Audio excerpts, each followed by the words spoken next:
Hoje eu acredito que para que a gente tenha sucesso é muito importante a colaboração entre pares, entre outras pessoas do mercado, porque sozinho ninguém faz nada.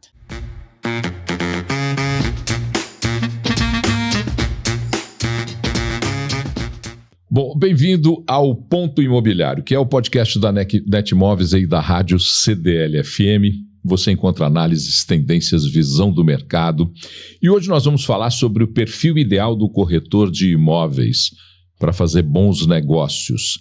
Quem está comigo para apresentá-la, eu vou ter que dizer que é uma amiga especial, não vou esconder isso. Uma pessoa que eu admiro como jornalista e que tem uma carreira de sucesso no mercado imobiliário. Cássia Ximenes, que prazer falar com você. Prazer é todo meu de estar aqui, Paulo. Uma alegria poder conversar com você hoje. Bom, tem muito tempo de mercado imobiliário.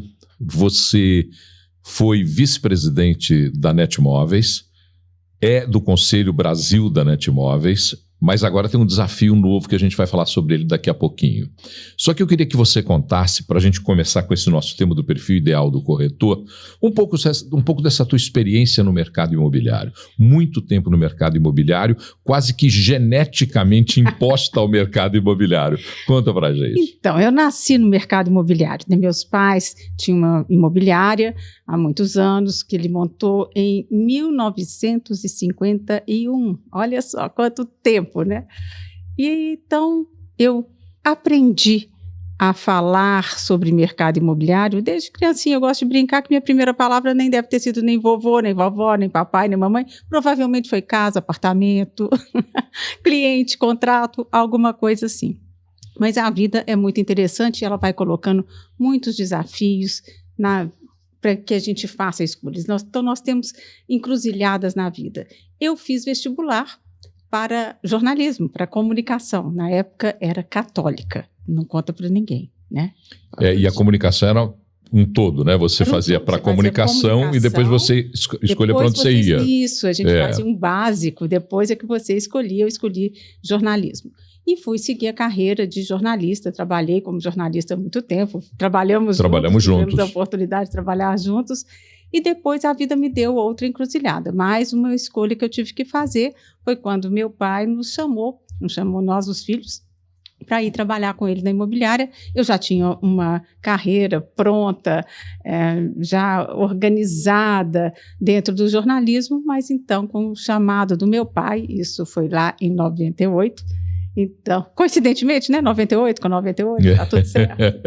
E eu fui, então, assumir com as minhas irmãs a empresa e fiquei apaixonada pelo mercado. Eu tenho para mim que a gente tem que ser feliz com aquilo que a gente faz. E a gente só é feliz fazendo o que sabe fazer. Então, eu procurei entender e aprender tudo do mercado imobiliário. Eu já tinha um mestre dentro de casa, mas eu achava que aquilo precisava de mais. Eu precisava de uma formação acadêmica, eu comecei a fazer cursos, comecei a fazer benchmark e entendi um perfil um pouquinho diferente do mercado. O mercado era um mercado bem machista. E ele tinha uma predominância masculina enorme. Quando eu estava ao lado do meu pai, estava tudo bem, mas e sozinha? Como que era ser uma mulher sozinha no mercado imobiliário? Isso tinha uma outra nuance. E eu entendi que procurar as entidades de classe era um escudo bom. E assim eu fiz. Então, eu comecei a me aperfeiçoar no conhecimento do mercado imobiliário, fiz todos os cursos, inclusive da Fundação Dom Cabral, um curso de pós-graduação em gestão de negócios imobiliários, onde hoje eu tenho a honra de ser convidada, uma professora convidada, e foi importantíssimo esse aprendizado contínuo. E aproximar das entidades de classe também acabou me dando esse escudo, e eu acabei sendo presidente da Câmara do Mercado Imobiliário, também do Secov de Minas Gerais. Se aproximou, inclusive, de maneira intensa, né? Foi lá dentro do sistema. Exato. E me tornei a única mulher a ser presidente de um Secov no Brasil. Hoje são 30 Secovs no Brasil, e eu fui a única mulher a ser presidente e acabei ficando como presidente durante 10 anos, uma década inteira me dedicando ao mercado imobiliário. Hoje eu tenho a minha empresa, que é a Ximenes Netmóveis, faço parte da rede Netmóveis, a empresa, né, faz parte da rede Netmóveis, sou acionista da rede, componho o conselho da Netmóveis e estive como vice-presidente também aqui da Célula de Belo Horizonte durante muito tempo. O que a tua experiência como profissional de comunicação te ajudou para entender o negócio direto, comprar, vender imóveis, achar imóveis? O que te ajudou nessa função de corretagem, de entender o corretor? Imensamente. Porque no jornalismo a gente tem que ver sempre os dois lados da notícia. Não existe uma versão só. Tem sempre que ouvir todas as partes envolvidas. E no negócio imobiliário é a mesma coisa. Você tem uma pessoa que está comprando e uma pessoa que está vendendo. Você tem uma pessoa que é o proprietário, você tem outro que quer alugar. Então, você sempre tem duas verdades, duas colocações, duas necessidades. E é muito importante a gente ter a neutralidade, assim como no jornalismo, para entender os dois lados e fazer uma negociação. Nós, jornalistas, acabamos sendo negociadores da informação. Da informação, exato. Então, eu só trouxe esse aprendizado para dentro do mercado imobiliário e foi muito bom, muito positivo.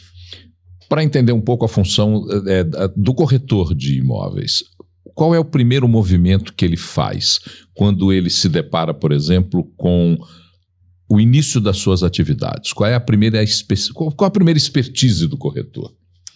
O corretor ele tem que ser multifacetado, ele tem que ter um conhecimento amplo.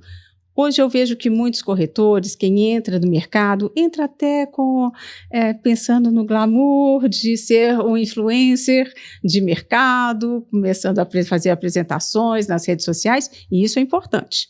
Mas não é a única coisa a ser feita. Se você fizer só isso, você não vai ter sucesso. Precisa de ter conhecimento. Precisa conhecer o mercado, precisa conhecer da legislação, entender realmente as tendências do mercado, fazer uma avaliação assertiva, isso é fundamental, e conhecer seus pares. Hoje, eu acredito que para que a gente tenha sucesso, é muito importante a colaboração entre pares, entre outras pessoas do mercado, porque sozinho ninguém faz nada. Avaliação. A avaliação imobiliária é uma técnica, ela não é feita só com sensibilidade. Exato. As pessoas têm um erro de análise de pensar que pode dizer que eu acho que custa tanto. É muito comum você estar num evento entre amigos e a pessoa fala, quanto você acha que vale meu apartamento? Eu não acho nada, eu não posso achar, eu tenho que ter certeza. E para isso nós temos diversas técnicas. Nós temos uma avaliação comparativa, que é você pegar os imóveis que são similares, que estão em oferta no mercado, para você ter uma noção. E você tem os transacionados. E dentro do Secov de Minas Gerais, nós temos um instituto de pesquisa chamado Data Secov, onde lá você consegue entender e ter o acesso ao endereço dos imóveis e ver o DNA daqueles imóveis, ver todas as transações que já aconteceram nele. Então, você consegue pegar um imóvel, por exemplo, um apartamento que você está avaliando, ver quais os apartamentos já foram vendidos naquele prédio, fazer uma atualização financeira para chegar também ao valor que hoje esse imóvel seria vendido. E existe uma diferença entre o que está sendo ofertado e o que já foi transacionado.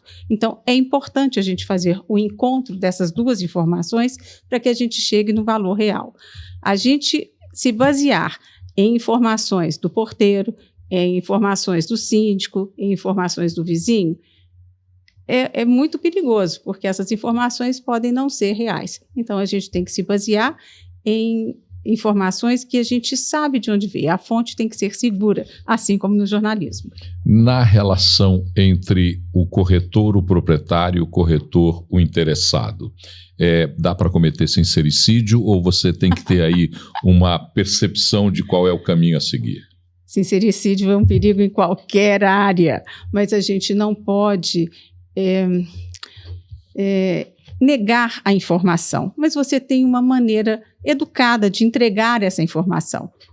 A informação tem que ser um presente. Presente a gente não joga na cara de ninguém, a gente embala e entrega direitinho. Então, quando você vai num imóvel e a pessoa tem ali uma ligação afetiva com o imóvel, ela supervaloriza o seu próprio imóvel, isso é muito comum, você tem que demonstrar a ela que o imóvel dela, sim, tem aquele aspecto diferenciado por ser dele, por carregar toda uma história, por ter sido o palco das histórias da vida dele.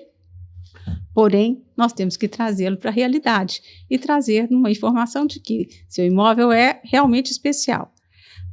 Temos que entender que outros imóveis estão à venda aqui na região, similares, que o preço é esse. Com qual pressa o senhor tem de vender o imóvel? Porque para vender dentro do preço que o senhor quer, talvez a gente tenha um prazo maior até que ele chegue no preço de mercado. Hoje, o preço de mercado do seu imóvel é tanto. Posso te comprovar por uma avaliação aqui assertiva, que a gente demonstra o porquê que o preço do imóvel dele é aquele, não o valor. Nós temos que pensar, valor é aquilo que ele sente em relação ao imóvel, preço é o que o mercado vai pagar.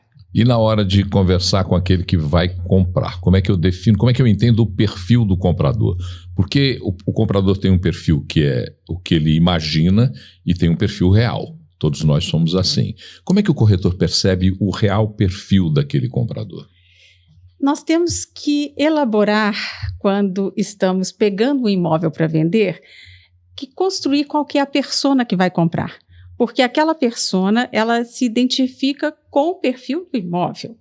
Então, quando a gente vai trabalhando esse cliente, nós já vamos entendendo que ele realmente necessita daquele imóvel do jeito que é. Então, nós temos que fazer esse encontro. Papai costumava dizer que existem 3 preços para os imóveis. O preço que o cliente quer pagar, o preço que o proprietário quer vender e o preço real que o mercado vai estipular e que a negociação vai acontecer.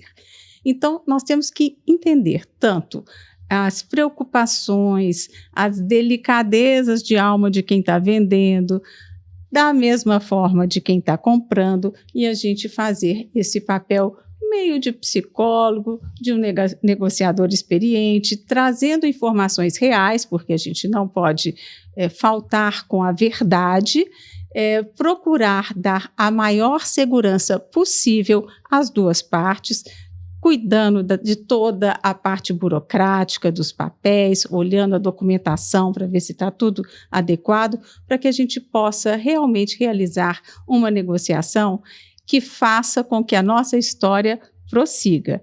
Corretor que quiser se fixar no mercado tem que lembrar que ele não é corretor de um negócio só. E um negócio bem feito vai gerar muitos outros, embora um negócio mal feito vá tirá-lo do mercado. Então, ele tem que ter esse cuidado de fazer uma boa negociação para todos os envolvidos. Você falou em legislação, falou em documentação. Claro que o corretor tem um background da imobiliária que prepara isso para ele, mas o quanto ele tem que entender disso, o quanto ele tem que se formar para poder informar. O corretor de imóveis é uma profissão regulamentada, existe o CRES, o nosso conselho, que tem que ter, então, essa regularização. Ele tem que fazer um curso para ter a certificação para poder trabalhar no mercado. Não é isso que qualquer pessoa pode ser corretor. Quando você faz o curso, você já vai ter acesso às informações que você precisa ter e aquelas habilidades que você precisa desenvolver. Você precisa, sim, conhecer um pouco da legislação, tanto a legislação da lei do inquilinato, porque não basta só vender. Se a pessoa for um investidor, você tem que entender um pouco da lei de inquilinato. Não dá para falar, eu só mexo com compra e venda. Não, você mexe com o mercado imobiliário. Um imobiliarista tem que conhecer de tudo um pouco. Também tem que conhecer das regras dos contratos de compra e venda, ele tem que entender um pouco da avaliação. Enfim, ele pode escolher qual área que ele vai ser um expert, mas o mínimo dos outros ele vai ter que saber. Dá para dizer não para o cliente, o comprador, ou para o vendedor? Dá para dizer não no negócio, falar esse negócio seu não é viável, não vai dar certo? Tem uma forma de fazer isso? Sempre tem. E a gente às vezes precisa, não é nem dizer não, mas é orientá-lo como fazer para dizer sim. Então, a gente pode dizer que esse momento, o imóvel talvez ainda não esteja pronto para ser vendido, porque existem alguns documentos a serem regularizados. Nós encontramos, ontem mesmo eu estava conversando com uma amiga que está vendendo a casa dos pais, e a casa com mais de 70 anos, ela foi descobrir agora que a casa não tem habite-se. Então, eles moram na casa, ela nunca se preocupou, agora que foi necessário olhar isso, ela viu que o pai nunca declarou, nunca regularizou, nunca averbou a construção da casa. Ele comprou o lote, registrou o lote, construiu uma casa e não averbou essa construção. 70 anos depois, os filhos estão tendo que lidar com essa situação. Tem como resolver? Claro. Tudo tem como resolver, mas existe toda uma parte burocrática que tem que ser seguida. Vamos contar histórias de maneira distintas agora. Você tem uma experiência grande no mercado imobiliário. Primeiro, uma história da qual você gostaria de esquecer que passou por ela. Nossa! Tem algumas, principalmente com relações a machismo. Eu acho que eu enfrentei várias, que prefiro esquecer e nem comentar. Existem situações desagradáveis também de negócios que a gente pensa, puxa, que eu até assisti, nem foi comigo, mas que eu assisti situações muito delicadas, que também prefiro não lembrar, mas existem coisas muito prazerosas. E essas que eu quero saber agora. Eu quero aquela história divertida sua. Olha, como no mercado imobiliário. Eu já tive que fazer uma avaliação no imóvel na Rua Goiás. E fui com o meu gerente de vendas na época, o Marcílio, infelizmente já falecido, mas um querido. E Marcílio era grande, assim, mais forte, enorme. Ele era 2x2. E o coração do mesmo tamanho dele. E fomos os dois fazer a avaliação da casa. Quando nós entramos, tinha uma plaquinha na porta, assim, cão bravo. A moça abriu a porta e veio logo ali um pequenininho, um cachorro pequenininho, que eu não me lembro a raça. Eu falei, ele tinha pavor de cachorro, eu falei, olha, não me preocupa, olha o cachorrinho que é, né? Entramos. Quando nós começamos a fazer a avaliação, e já fomos olhando e tal, e entrando, ela falou, vamos ali no quintal. Abrimos a porta, quando nós entramos na porta, tinha um Rottweiler enorme que se soltou da corrente e colocou nós dois para correr, e nós tivemos que realmente sair correndo da casa para não ser, e o cachorro ainda pegou a barra da calça do Marcílio, rasgou, virou uma lenda na nossa história, correndo dos cachorros nessa Rua Goiás. Sempre tem uma história interessante para contar. Sempre, tem muitas histórias divertidas, muitas histórias, outras nem tão divertidas, né? Mas já atendi pessoas com problemas psiquiátricos, que chegou na empresa e comprou uma casa, assinou o contrato, leu tudo e tal, ele queria comprar a casa. E aí eu fez lá no final de semana, visitou a casa, fez a ficha de visita, falou que queria assinar o contrato e tal, e assinou o contrato para pagar ali na hora mesmo, o sinal, a transferência não saía e tal, e na hora que eu vi, eu falei, quero saber direitinho o que está acontecendo. Aí fomos apurar e vimos que a pessoa era uma pessoa que tinha problemas, e ela achava que ela tinha condições. Ela não fez, não era por maldade, não era golpe. Ela realmente acreditava ser uma pessoa que ela não era. Mas o vendedor compreendeu a situação também, e fizemos ali na hora mesmo, né, o distrato. Nem foi preciso fazer distrato, simplesmente rasgamos o contrato, todos entenderam, a família ficou muito agradecida da gente ter tido essa sensibilidade de perceber, porque poderia ser um problema grande. Então, eu já vi de tudo um pouco, coisas divertidas, coisas perigosas e coisas realmente que eu prefiro esquecer. Vamos falar um pouquinho para quem está chegando no mercado agora. Conselho a gente não dá, a gente vende caro, mas a gente faz observação para as pessoas. Que observação você faria para quem está entrando no mercado agora? Conheça tudo do mercado que você puder, aproxime-se das entidades de classe, aproxime-se dos outros corretores, das outras empresas, pessoas boas que possam compartilhar negócios com você. Dentro da rede Netmóveis, a gente sabe que tem um diferencial, que é essa possibilidade da confiança no compartilhamento.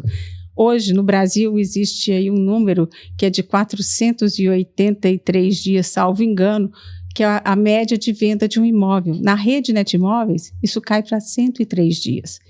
Isso acontece, essa velocidade de venda maior, justamente pelo compartilhamento de negócios, o compartilhamento de informação, a segurança que nós sentimos uns nos outros, um apoiando o outro. Isso faz com que os nossos negócios melhorem.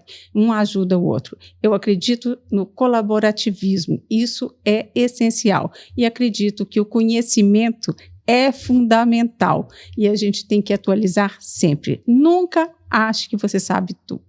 Você sempre tem que ter espaço para aprender o novo. Eu queria falar agora com a excelentíssima senhora secretária adjunta de Comunicação Social do governo de Minas Gerais. Cássia, você acaba de ser nomeada como secretária adjunta de Comunicação Social. E hoje é o meu primeiro compromisso como secretária. Seu primeiro compromisso como secretária. Me conta um pouquinho, você volta às suas origens de jornalista, como é que foi que você recebeu esse convite e como é que você encara esse desafio? Mais um desafio, mais uma encruzilhada da vida, né? Da mesma forma que eu um dia tive que deixar o jornalismo para ir para o mercado imobiliário, hoje eu não deixo o mercado imobiliário, eu peço uma licença para poder ir fazer o que eu posso fazer de melhor junto ao governo, um governo que eu acredito, em pessoas que eu acredito, para estar junto e fazer a diferença na comunicação desse governo. Quais são os principais desafios que você acha que você vai encarar nessa nova função? Tantos que eu ainda nem sei, mas uma coisa eu sei, eu gosto de trabalhar com quem eu confio, assim como eu sempre procurei as pessoas da Netmóveis, que eram as pessoas com quem eu confiava.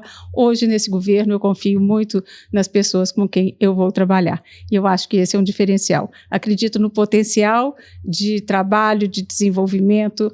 Eu sou uma apaixonada pela comunicação, eu vejo que nós temos muito para fazer. O nosso estado é lindo, nós temos muitas e muitas e muitas oportunidades.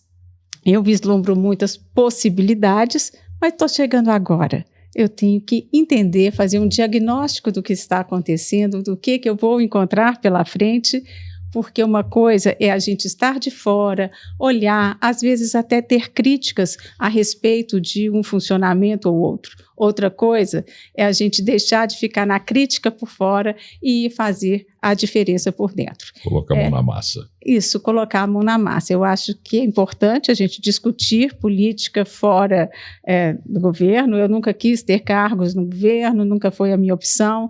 Eu sempre participei de forma de ajuda, como idealista realmente, de querer o melhor para o Estado. E agora, nesse momento, a convite do governo, do atual secretário, que é o Bernardo, do vice-governador, Matheus Simões, e do governador Romeu Zema, eu estou assumindo esse desafio com o intuito realmente de poder ajudar e fazer a diferença.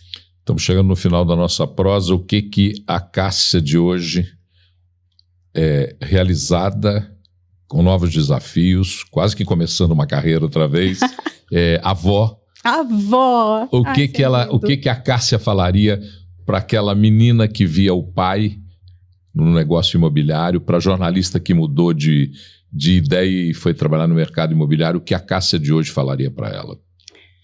Tenha coragem. Acredite que tem um cara lá em cima que cuida de muita coisa. Mas acredite muito nele e em você.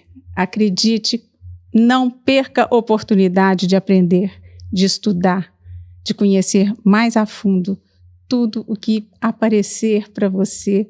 A gente tem que realmente aceitar os desafios que vêm e aceitar com o coração e disposta realmente a continuar estudando. Então, a Cássia lá de trás, eu falaria, venha minha filha, sem medo, mas estude sempre, não tenha medo de aprender, não tenha vergonha de aprender, não tenha vergonha de perguntar e humildade sempre, porque essa é uma diferença que faz na vida, é a gente ter respeito pelas pessoas que estão em volta e admiração, e a vontade de continuar aprendendo com cada um que cruza o caminho da gente. Cássia Ximenes, do Conselho Brasil da Netmóveis, secretária adjunta de Comunicação Social do governo, uma experiência enorme no mercado imobiliário. Prazer conversar com você aqui no Ponto Imobiliário. Prazer é todo meu, Paulo. Um prazer sempre estar com você. Bom, para você que nos acompanha até agora, gostou? É fácil. Esse conteúdo todo, você segue a Netmóveis e a CDL FM. Inscreva-se no canal da Netmóveis no YouTube, porque tem sempre muito mais lá no Ponto Imobiliário. Até a próxima.